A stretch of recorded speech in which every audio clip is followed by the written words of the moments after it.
Well, it's the largest ground game for the faith community in history. More than 10,000 grassroots volunteers are working with the Faith and Freedom Coalition to register millions of evangelicals and Catholics to vote before Election Day. So as Hispanic and Latino voters are expected to have more of an impact than ever before, will these efforts bring them to the poll? Here to discuss is Faith and Freedom Coalition's National Hispanic Director, Nilsa Alvarez. Nilsa, so great to have you on this morning. So yesterday, Kamala Harris introduced the Maduro plan of price controls. Is that the fact that she's laying out these economic policies that Hispanics clearly hate? Is that making your job easier? Actually, I would have to say she's definitely making our job much easier. Hispanic Americans, especially those who have migrated to our nation, trying to run away from the kind of policies that destroyed their nation back home.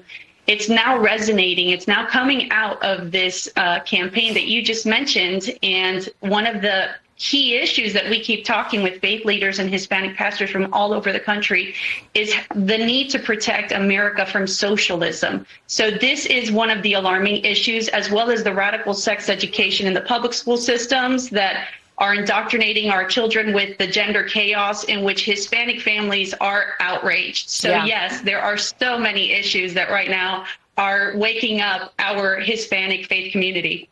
Yeah, and it's actually hand in glove. I mean, the whole gender theory comes out of cultural Marxism, the economic stuff that we're now seeing coming out of the Kamala campaign, and ultimately socialism, communism is atheistic, anti-Christian, which is what you're trying to bring Christian voters out to vote their values. You mentioned gender theory. What other cultural issues or other issues are resonating with Hispanics when you have 10,000 people knocking on doors? You guys are hearing from Hispanic Christian value voters.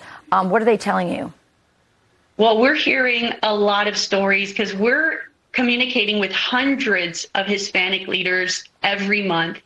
And we're getting new stories. You know, there are so many families that are struggling financially right now, parents having to take on a second, third, fourth job, something they did not have to do just 3.5 years ago. Also, it's our community at the forefront of the exploitation and abuse happening at our southern border with today's humanitarian crisis and human trafficking. It's our Hispanic community that's being abused and exploited. So that's something that our Hispanic leaders have communicated that they are passionate about ending. And we're not seeing collaboration between this administration and government organizations from abroad that are trying to present human trafficking cases and crimes, humanitarian crimes, evidence of those crimes, and they're getting a cold shoulder when there should be collaboration to ending this crisis and protecting our Hispanic community. Yeah, this government has lost almost 100,000 children. They can't keep track of them. And of course, they don't want to work with other organizations on this child sex trafficking that's clearly happening at our border because they don't want to bring attention to it.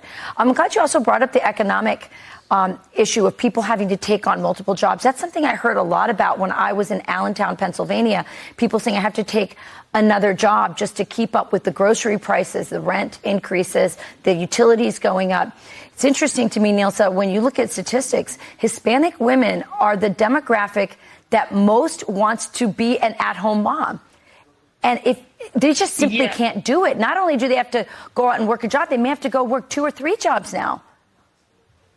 Yes. And so in response to all this, we've been helping our faith leaders and our Hispanic pastors in encouraging and engaging the citizens in their congregations to be registered to vote and to speak up on all these issues. They're showing up at school board meetings, at commission meetings.